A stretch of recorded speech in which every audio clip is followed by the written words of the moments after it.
Rain fell softly across the barren hills, washing the dust from the broken stones that marked the alien cemetery. The sky was dark gray, heavy with clouds that carried no light, only sorrow. The ground was rough and uneven, covered with the remains of forgotten battles. Between the crooked stones, a tall, blue-skinned woman knelt on her knees. Her name was Leora. Her trembling hands pressed against the cold, wet soil in front of her, the grave of her only child, Aaron. The rain mixed with her tears as she whispered words only the wind could hear. "You should not have died, my little one," she said softly. "You should have lived to see the stars again." Her voice cracked. The ache in her chest felt endless. The humans had brought war to their planet 2 years ago. Her people had fought back, but both sides had lost too much. In the chaos of one attack, a firestorm had consumed her home. Aaron had been trapped inside. By the time she reached him, there had been nothing left, or so she believed. Now she came here every night to sit beside the grave, hoping her child's spirit could still hear her. Lightning flashed in the distance, lighting up the empty fields and the broken metal that once was a ship. The air smelled of smoke and rust. Leora brushed her fingers across the small stone at the head of the grave. She had carved Aaron's name herself.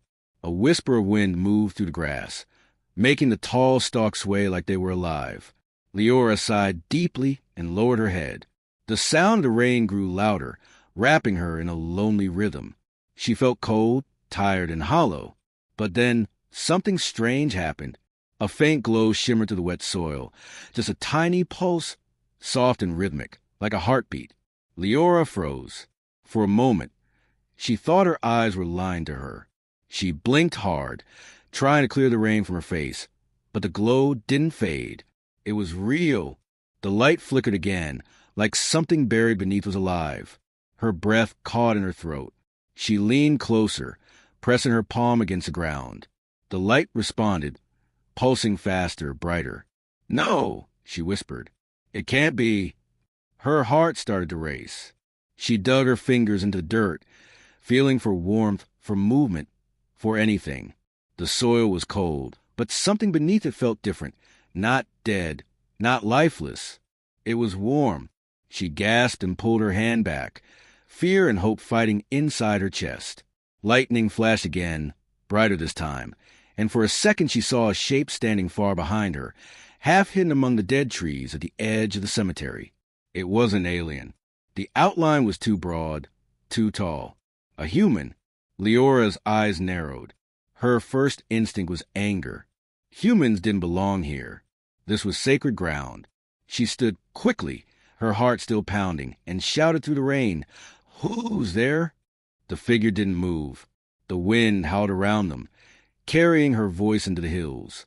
She could barely make out the faint reflection of metal, maybe a badge, maybe armor, shining on the stranger's chest. Her mind raced. What was a human doing here, on this planet, near her child's grave? The war was over. All soldiers were supposed to have left months ago, but some had stayed behind, scavengers or spies. She clenched her fists. "I said, who's there?" she yelled again. Still no answer. The shadow only shifted slightly, like it was watching her, studying her. Then a faint red light blinked on the stranger's shoulder, a scanner or maybe a communication device. Leora took a step forward, her bare feet sinking into the mud. The glow beneath the grave flickered again, stronger than before. For the first time, fear turned into confusion. The glow seemed alive, not threatening, but familiar. Her eyes darted between the grave and the human silhouette. Could the two be connected? Was this some cruel trick, or something else entirely? She crouched beside the grave again, her hands trembling. The pulse of light slowed, then steadied, almost in rhythm with her own heartbeat. The sound of rain faded into background. For a brief moment, she felt warmth spreading from the soil, gentle like a touch. And then, just as quickly as it came, the glow vanished. Leora stared at the ground, stunned. Her mind screamed for answers. Her child was dead. She had buried him herself. And yet something deep inside whispered that she had just felt him, not gone, not lost, but somehow reaching out. She turned toward the trees again, but the human was no longer there. Only the wind moved between the trunks, whistling softly like a sad song. A sudden chill ran down her spine. She felt watched, not by one person, but by something larger, like unseen eyes in the sky. Her heart thudded hard against her ribs. She pressed a hand to her chest, trying to calm herself, but her breath came fast. "Aaron," she whispered, "if you can hear me, give me a sign." The cloud shifted, and a faint beam of light broke through for just a second, landing right on the small grave. It glimmered faintly, the same soft pulse she'd seen before. Leora fell to her knees again, half in hope, half in terror. She didn't know what was happening, but she knew one thing for certain. Her story with her child wasn't over. And somewhere in the dark, that human shadow turned away and whispered into a small radio. She'd seen the signal. The next morning came with a quiet gray light. The storm had passed, leaving the ground wet and heavy. A thin mist floated above the alien cemetery, soft as smoke. Leora stood alone beside her child's grave once more, her long cloak soaked from the damp air. She hadn't slept at all that night. The strange glow she had seen still haunted her mind. Every time she closed her eyes, she could see that faint pulsing light, like her child's heartbeat calling from beneath the soil. She told herself it was impossible. Aaron was gone, dead, but her heart refused to believe what her eyes had seen. She looked around, scanning the tree line where she had seen the shadow the night before. It was empty now. Only the quiet wind moved between the bare branches. But something in her gut told her she wasn't alone. Then she heard it, the crunch of boots on wet soil. Leora spun around sharply. Standing a few steps away was a figure, half covered by mist. He wasn't one of her kind. His skin was pale, his build strong, his clothes marked with dirt and scratches. A human. Her pulse quickened.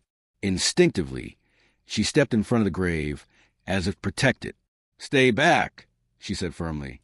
The man raised his hand slowly. "I'm not here to hurt you." His voice was calm, deep, and a little tired. His eyes looked kind, but cautious, like someone used to being feared. "Who are you?" she demanded.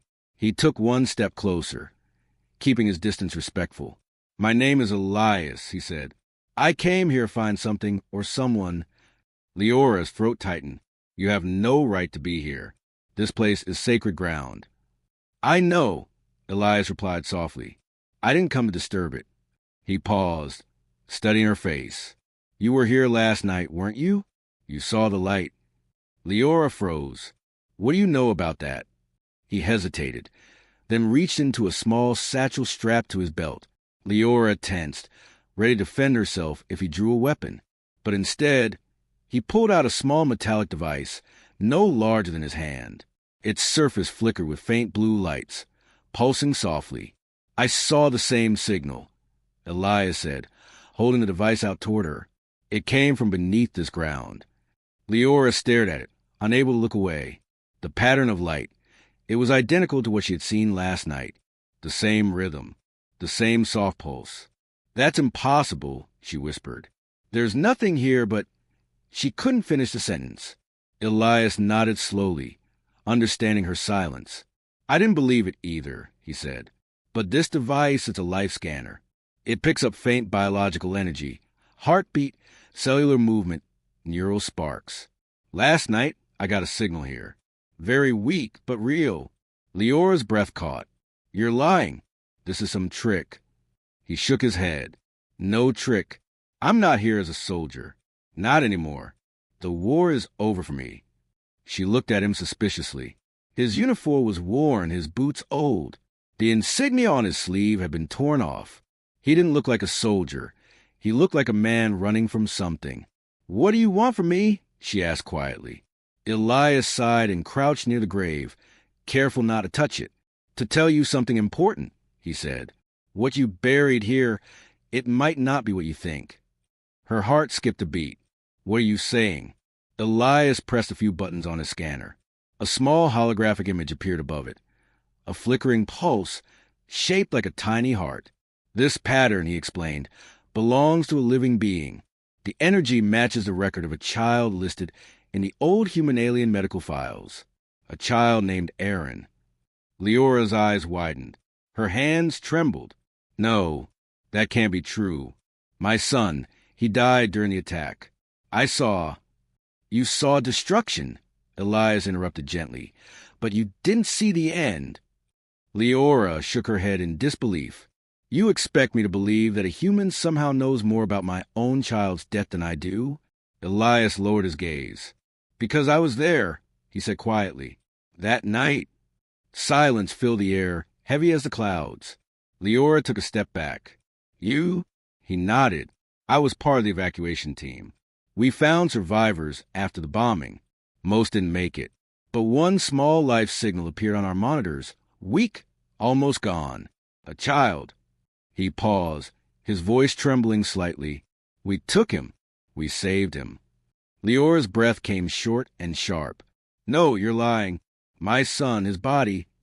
You buried what you were told was your son, Elias said softly. But it wasn't him. The humans, my team, took the real one.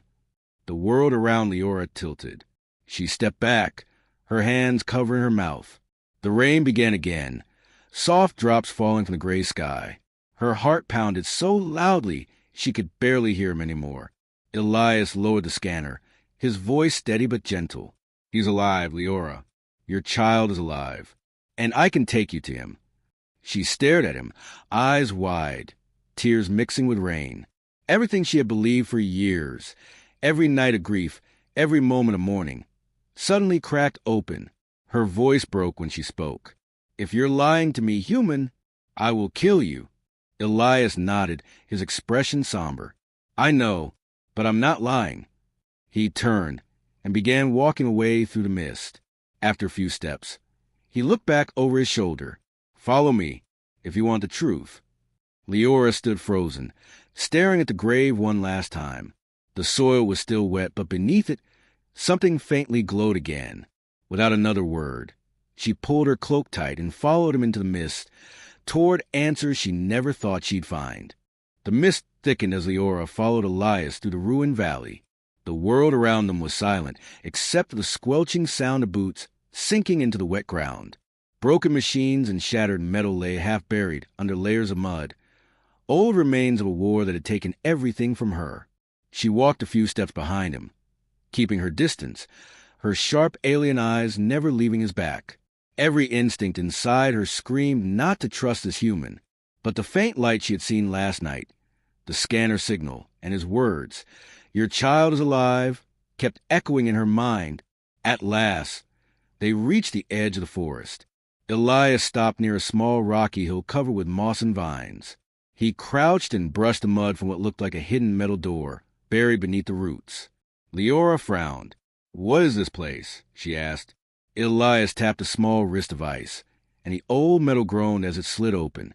A dim light glowed inside, revealing a narrow stairway leading underground. "It's an old human research shelter," he said. "Abandoned after the war. I've been using it as a safe place." Leora hesitated at the entrance. "Why bring me here?" He looked at her carefully. "Because what you're about to see no one else can know. Not your council, not your army. If they find out, they'll destroy everything inside." Her heart beat faster. She took a cautious step forward. "What are you hiding, human?" Elias didn't answer. He started walking down the stairs, his voice echoing softly in the tunnel. "You'll understand soon enough." Leora followed him down the cold metal steps. The air grew heavier and warmer. Faint humming noises came from below, like machines still alive after years of silence. When they reached the bottom, Elias touched a control panel on the wall, and the lights flickered on. Leora gasped. The underground room was filled with strange machines, tubes, scanners, medical pods, and glowing blue screens. In the center stood a large glass cylinder, surrounded by cables and blinking monitors. Inside it floated a small body, motionless but breathing. Her knees weakened. "No!" she whispered, stepping closer. The child inside the pod was small, his skin pale purple, his eyes closed. He looked peaceful, like sleeping. His tiny chest rose and fell with every slow breath. A pulse monitor beside him blinked, steady and alive. Elias walked beside her. "He's stable. The stasis system keeps him alive, but his body is still healing. The fire from the explosion damaged his lungs, but human medtech repaired most of it. Leora pressed her hands to the glass, trembling. "That's him," she breathed. "That's my son, Aaron." Her voice broke. Tears filled her eyes as she stared at the child she thought she had lost forever. Every memory of that night came back. The fire, the screaming, the silence afterward. She had buried ashes, not a body. The humans had taken him. Her emotions turned from joy to rage. She turned toward Elias, eyes blazing. "You took him. You lied to us all. You let me think he was dead." Elias didn't move. His expression was calm, but sad. "If I told your people back then, they would have killed him." "Why?" she demanded. He sighed and leaned against a nearby console. "Because after the war ended, both sides made a pact. No experiments, no mixed technology, no contact. Any child saved by human tech was considered tainted. They would have destroyed the evidence, including him." Leora shook her head in disbelief. "You call this saving?" "I call it mercy," Elias said softly. "He was dying. My team refused to let another innocent life end because of politics." Leora looked back at the pod, her tears falling freely now. "And what about me? You left me to mourn a grave that was empty." Elias's voice cracked a little. "I couldn't tell you. The human command erased every record. I only found this place again months ago. I brought him here to keep him safe." She touched the glass again, her hands trembling. The faint hum of the life support machines filled the silence. Through the fog inside the pod, she could see Aaron's small fingers twitch. He was alive. Really alive. "Can he wake up?" she asked quietly. Elias nodded. "Soon. But if we move him now, his body might fail. The machine is the only thing keeping his organs stable." Leora stared at her son in awe. "He looks peaceful, like he's dreaming." "He probably is," Elias said with a faint smile. "Sometimes I talk to him. I tell him stories about his mother, the one who never gave up." Leora looked at him sharply. "Why would you care?" Elias met her eyes. "Because I saw too much death in that war. I saw what humans and your kind did to each other. But when I found him, something changed. He reminded me that not everything born from war has to end in hatred." The silence stretched between them. Leora felt the weight of her anger fade a little. She could see the exhaustion in his eyes, the pain he carried quietly. He wasn't a monster. Maybe, in his own way, he had saved her child for reasons even he couldn't explain. Still, her voice was cautious. "If anyone finds out about this, your people or mine, they'll kill us both." Elias nodded slowly. "That's why you must decide, Leora. We can keep him safe here, or risk everything to take him home." Leora looked at her son again, her hand against the glass. The faint heartbeat echoed through the machine, steady, alive, fragile. She took a deep breath. "I won't let them take him again," she whispered. "Whatever it costs." Elias looked at her with quiet respect. "Then we'll have to move fast. The scanners will find us soon." A faint alarm light blinked red on the wall. Somewhere above, a signal had been detected. The secret was no longer safe. The red light kept flashing on the control panel, slow and steady, like a heartbeat counting down. Leora froze, her eyes darting to Elias. "What does that mean?" Elias moved quickly to another screen, his hands flying across the old controls. "It means someone's scanning this area," he said. "They've detected our energy source." "Who?" she asked sharply. "Could be your patrols," he replied, his voice low and tense. "Or worse, human search drones. Both sides are still cleaning up old war zones. They'll destroy anything that looks suspicious." Leora turned back to the glass pod. Aaron's tiny body floated peacefully, unaware of the danger outside. "We can't leave him here," she said, panic rising in her voice. Elias sighed. "I know, but moving him now is risky. The stabilizer isn't portable." "Then build something," she said firmly. "You're human. You made all this. Find a way." Elias looked at her for a long moment, seeing the fear in her eyes. Then he nodded. "All right, but if we do this, we do it fast." He hurried to a nearby cabinet, pulling out cables, small power cells, and a portable energy tube. Sparks jumped from one of the wires as he connected it. Leora followed his movements, her hands shaking. For a moment, she looked around the underground room. There were other pods here, empty ones. Some were cracked, some covered with dust. Were there others? She asked quietly. Elias stopped for a second, his shoulders stiffening. Yes, he said. We tried to save more. Not just your kind. Some humans, too. Children mostly. Leora's throat tightened. What happened to them? He didn't look at her. The council shut the program down. They said it was unnatural, mixing human tech with alien DNA. They called it contamination. His voice hardened. They called them experiments. Her eyes widened. And you? I was one of the engineers. I didn't follow orders. He connected the last wire, and the machine gave a faint hum, so they branded me a traitor. Leora stared at him in silence. The hatred she once felt toward humans was melting into something else. Confusion, sorrow, maybe even understanding. This man had risked everything to save children from both sides. And now, he was risking his life again. Elias turned toward her, holding a small control pad. I can move him, he said, but we'll have to keep him in stasis until we reach my ship. You have a ship? She asked. He gave a small nod. Hidden a few miles north of here, under the canyon ridge. It's not much, but it flies. Leora looked down at her son again, her hand trembling against the glass. How long will it take to get there? 2 hours if we move fast. Then let's not waste time. Elias activated a sequence on the console. The glass pod hissed, and vapor filled the chamber. Slowly, the top half lifted open, releasing a wave of cool mist. Leora gasped when she saw her son up close, his tiny face, his silver hair damp with condensation, his small fingers twitching faintly. She whispered, He's beautiful. Elias gently lifted Aaron's body and placed him inside a smaller portable stasis capsule. The lights on the sides flickered blue, steady and strong. He's stable, he said quietly. For now. Suddenly, the alarm grew louder, a shrill, pulsing tone that echoed through the bunker.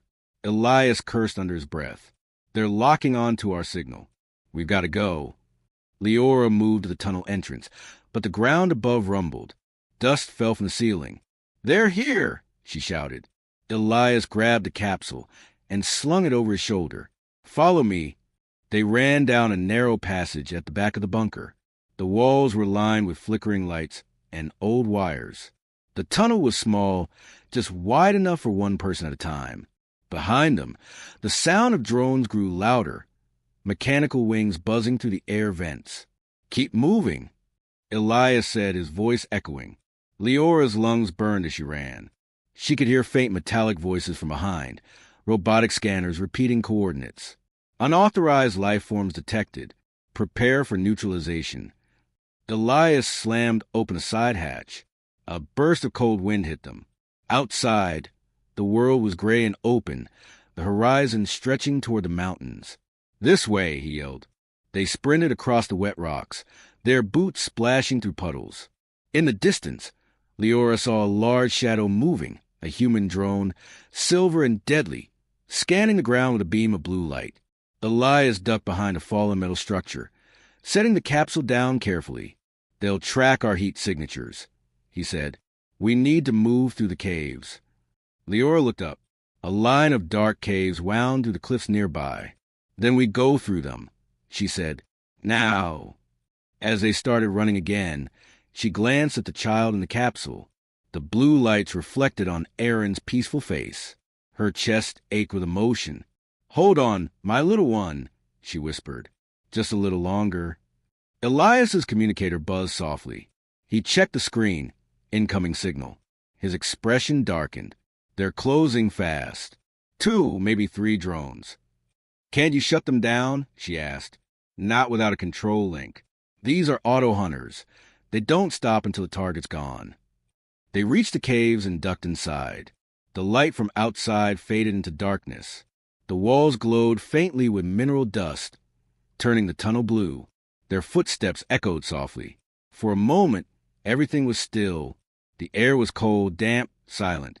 Then, faintly, a small sound came from the capsule, a soft hum, followed by a weak, childlike sigh. Leora stopped in her tracks. Her eyes went wide. He's waking up. Elias turned quickly, eyes narrowing. That's not possible. The stasis shouldn't break yet. The hum grew stronger. Inside the capsule, Aaron's tiny hand pressed against the glass, his fingers moving. His eyes fluttered open for the first time. Leora's breath caught. She fell to her knees beside the capsule, her heart trembling. Aaron! The child's gaze met hers, confused, weak but alive. Before either of them could speak, a bright blue light filled the tunnel. A drone had found them. Elias grabbed his weapon, his voice sharp. Run. I'll hold them off. The cave erupted in sound as lasers cut through the stone. Leora screamed, clutching the capsule. The air filled with dust and smoke. The secret was no longer just hidden. It was hunted. The cave shook violently as blasts of blue light ripped through the stone walls. Rocks crashed down, and the air filled with thick dust. Leora's ears rang from the sound of explosions. She covered the small capsule with her body, trying to protect Aaron as stones fell around them. Elias fired his plasma weapon toward the cave entrance. Bright red streaks shot through the smoke, striking one of the drones. The metal creature screamed with mechanical hiss and exploded in a shower of sparks. But more lights appeared outside. 3 drones this time, their blue scanners slicing through the dust. Go! Elias shouted. Take him and run. Leora hesitated. I can't leave you. Do it, he barked. If they get the boy, everything is lost. She clutched the capsule close to her chest and sprinted deeper into the tunnel. The ground trembled beneath her feet. Behind her, she could still hear the sharp bursts of Elias's gunfire echoing in the dark. The tunnel twisted and narrowed until she had to crawl on her hands and knees. Her breath came in sharp gasps and her body ached, but she refused to stop. The only sound she could hear now was the soft hum from Aaron's capsule. The child's heartbeat was faint but steady. Suddenly, a blast behind her made the entire passage collapse. She screamed as a wave of dust rolled over her. When it cleared, she looked back. The way out was gone. Elias! She cried, but there was no answer. Only silence. Tears filled her eyes, but she forced herself forward. You promised me he'd live, she whispered. You can't die now. After several minutes, she emerged into a wide cavern. The ceiling was high, glowing with blue crystals. Pools of clear water reflected the faint light, making the place look like a dream world buried under the earth. Leora set the capsule down gently beside one of the pools. She leaned close to it, watching her child's face through the glass. His eyes were open now, calm, glowing faintly silver in the soft light. Aaron, she whispered, touching the glass. Can you hear me? For a moment, she thought she saw him smile. Then the ground shook again. A metallic buzzing echoed from above. The drones had found another way in. No, she breathed. Not again.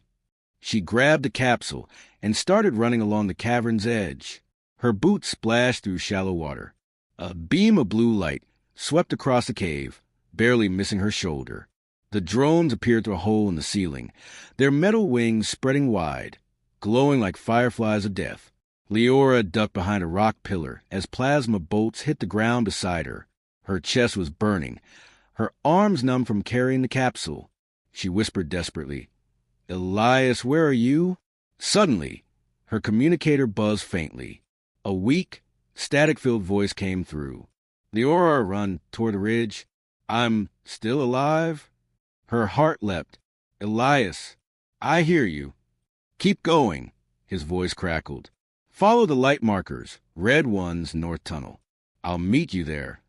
She turned quickly, on the far wall of the cavern. Faint red lights blinked one after another, leading deeper into the darkness. She ran toward them, clutching Aaron's capsule tight. Behind her, the drone screamed, firing nonstop. Bolts of blue energy shattered the crystals on the ceiling, sending shards raining down like glass. One of the shards sliced her arm. She winced but kept moving. Blood ran down her sleeve, mixing with dirt and sweat. Almost there, she told herself. Just a little more. Finally, she reached a narrow passage glowing with red lights.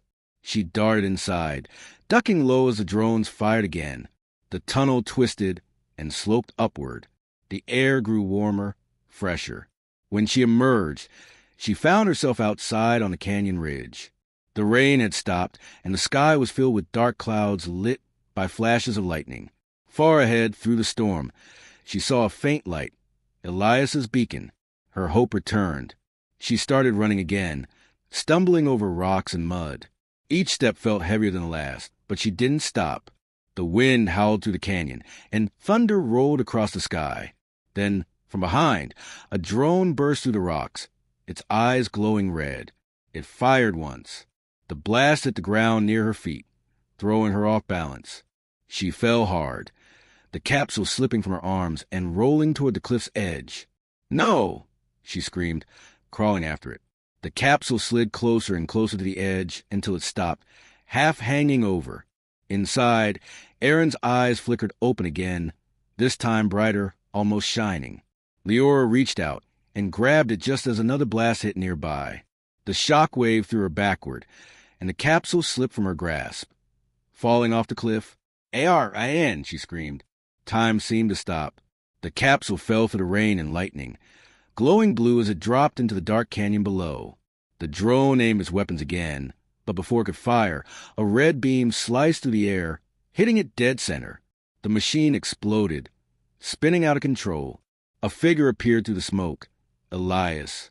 His armor was damaged, one arm bleeding, but he was still alive. He ran to Leora and pulled at her feet. "Where's the boy?" She pointed toward the cliff, tears streaming down her face. "He fell. He's gone." Elias didn't hesitate. He looked down into the canyon, where faint blue light still flickered far below. "No," he said. "He's not gone. The capsule's still active." Without another word, he strapped on his gear. Leora grabbed his arm. "You'll die if you go down there." He met her eyes. "If that child lives, maybe everything I did wasn't for nothing." Then he jumped. The storm swallowed him as he disappeared into the darkness. Leora fell to her knees, screaming his name. Lightning flashed again, and for a brief second she thought she saw two lights glowing far below. One red, one blue. Hope and fear tangled in her chest. She didn't know if he would come back, but she knew one thing. The chase was far from over. The storm roared above like a living beast. Elias fell through the rain and darkness, his armor's boosters flaring to slow his descent. Lightning flashed across the canyon walls, revealing sharp rocks and rushing rivers far below.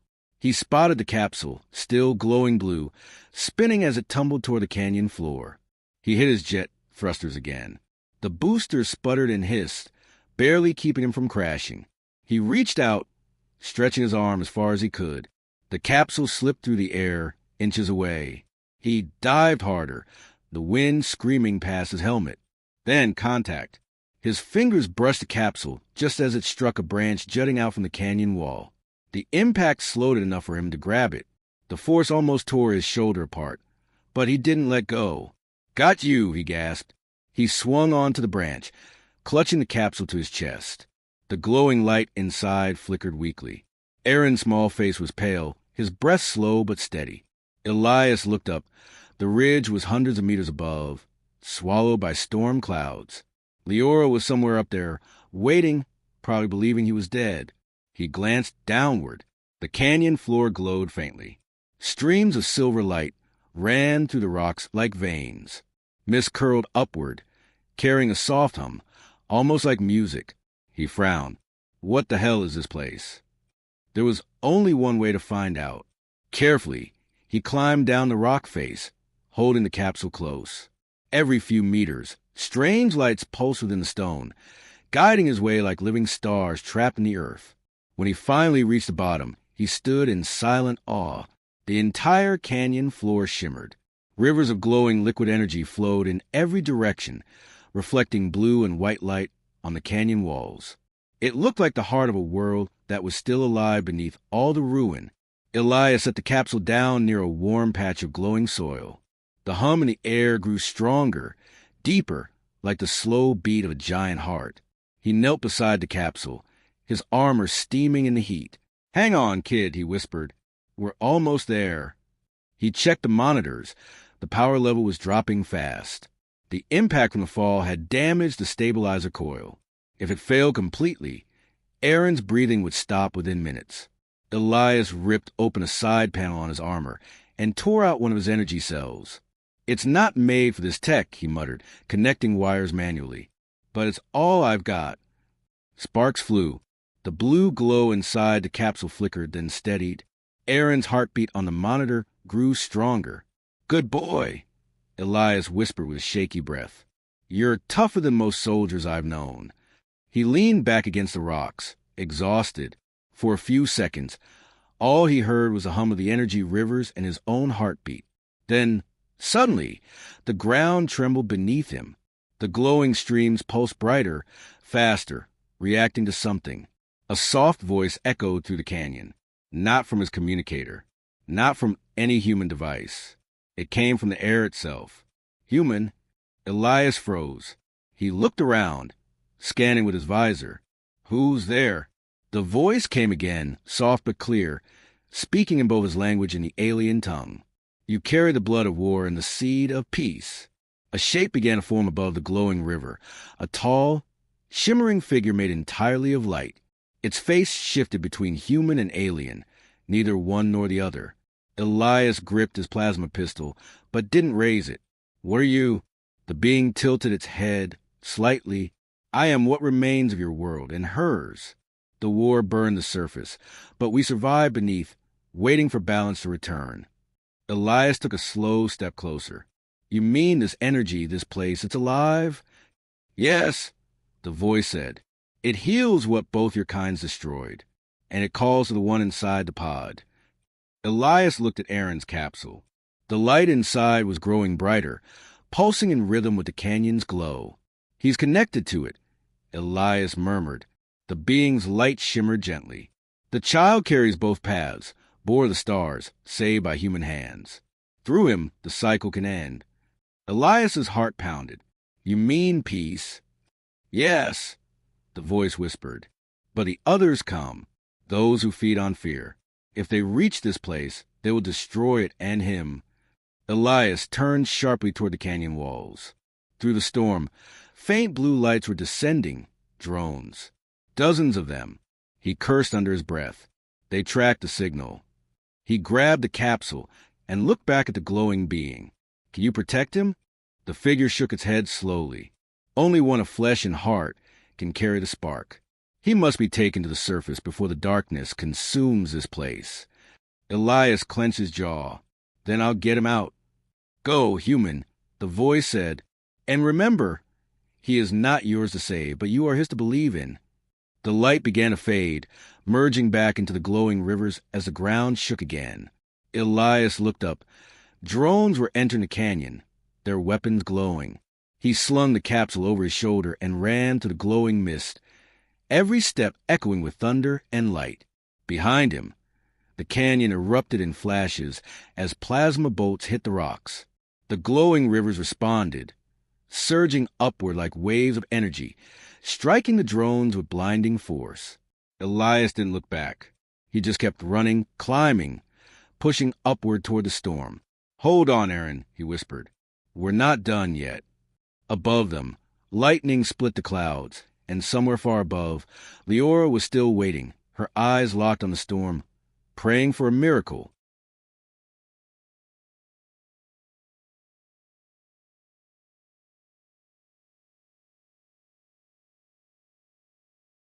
The storm above was angrier now, twisting the clouds into spirals of lightning. Elias climbed the steep canyon wall, his armor scraping against the rock. Each handhold felt like it might crumble. The weight of Aaron's capsule on his back slowed him, but he refused to stop. He could feel the boy's faint heartbeat through the casing, steady but stronger than before. The power link from his armor still kept the pod alive, draining his own energy by the second. "Come on, soldier," he muttered to himself. "One more climb." Rain lashed his visor, blurring his vision. Thunder rolled across the canyon. The drones above circled like vultures, searching.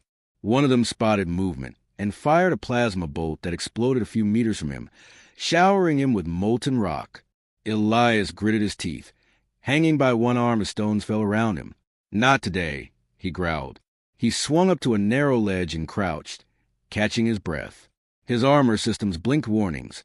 Power low, oxygen low, life signs unstable. He looked up toward the ridge, where lightning flashed across the sky. Somewhere up there, Leora was waiting. He could almost hear her voice calling his name through the wind. "I'm coming," he whispered. Then, from inside the capsule, a sound, soft, weak, but real. "Mama?" Elias froze. He looked over his shoulder. Aaron's eyes were half open, glowing faintly blue. His small hand pressed weakly against the glass. "Hey, kid," Elias said softly, trying to steady his breath. "Stay calm, all right? You're safe." Aaron blinked slowly, his voice faint. "You, not like others." Elias gave a tired smile. "Yeah, I get that a lot." But before he could say more, a sudden blast hit the ledge above him. He ducked just in time as a drone swooped down through the storm. Its blue scanners locked onto the capsule. Elias fired back with his plasma gun, hitting it in the wing. The drone spun out of control, crashing into the canyon wall and exploding. The shock wave knocked him backward. He slipped, grabbing the rock with one hand. The capsule swung dangerously, the child inside gasping softly. "Hang on, Aaron." Elias shouted, pulling himself back up. He fired his grappling hook into the stone and climbed fast. Each movement was pain. His muscles burned, his breath ragged. But he climbed anyway. As he reached the top of the ridge, lightning cracked just above him. The air shimmered with static energy. He pulled himself over the edge and rolled onto the wet ground, gasping for air. For a moment, he lay there staring at the sky. The storm clouds glowed from within, flashing with strange blue light. The same light he had seen in the canyon below. Then a voice broke through the storm. "Elias." He turned his head. Through the mist, Leora was running toward him, her blue skin glistening with rain. Her eyes widened as she saw the capsule. "Aaron!" she cried, falling to her knees beside it. She touched the glass, tears streaming down her face. "He's alive. He's breathing." Elias smiled weakly. "Told you I'd bring him back." Leora looked at him, really looked, and saw the blood, the burns, the exhaustion in his eyes. She reached out a trembling hand. "You saved him again, even when the world tried to take him." Before Elias could answer, the sound of engines filled the air. He turned sharply. From across the ridge, several flying drones were approaching, larger, armed, and fast. "They found us," he said, pulling himself to his feet. "We can't stay here." Leora's eyes flashed with fear and fury. "Then we fight." Elias shook his head. "No. If we fight here, they'll hit the pod. We need to move toward the mountains. There's interference in the storm. They'll lose tracking." He looked down at Aaron. The boy's eyes were open now, fully awake. The light from his pupils was stronger, almost glowing white. Elias froze. "Leora," he said quietly, "something's happening to him." Aaron's small hands pressed against the inside of the capsule. The glow from his skin spread through the glass, forming lines like living veins of energy. The storm above reacted instantly, lightning flashing brighter, the wind howling louder. "What's going on?" Leora cried. Elias shook his head. "He's connected to that energy below, the canyon. It's like it followed him." The drones were getting closer now, their scanners turning red. One of them fired a missile that struck the ground nearby, throwing them backward. Elias shielded the capsule with his body. "We can't run anymore," he shouted. Aaron's voice echoed faintly inside the pod. "Stop, please." Then, suddenly, everything stopped. The wind froze. The rain hung motionless in the air. The drones halted mid-flight, lights flickering. The glow from Aaron's body intensified, spreading outward in waves of silver and blue light. Elias and Leora watched in stunned silence as the storm bent around him, lightning arcing harmlessly away. "He's controlling it," Elias whispered. The drones tried to fire again, but their systems melted under the strange energy. One by one, they fell from the sky, smoking, powerless. Aaron's eyes closed again. The glow faded, and the rain began to fall once more. The storm softened into silence. Elias knelt beside the pod, his voice trembling. He just stopped the war machine. Leora looked at her son, awe and fear in her expression. He's not just my child anymore. He's something new. Elias met her gaze. Maybe he's what both our worlds needed, a reason to stop hating. Far away in the clouds, a new light appeared. Not lightning this time, but the glow of incoming ships. Not drones. Human ones. Elias's expression hardened. We're out of time. Leora stood, clutching the capsule close. Then we run again. Elias nodded, reloading his weapon. Together this time. They turned toward the mountains, vanishing into the fog.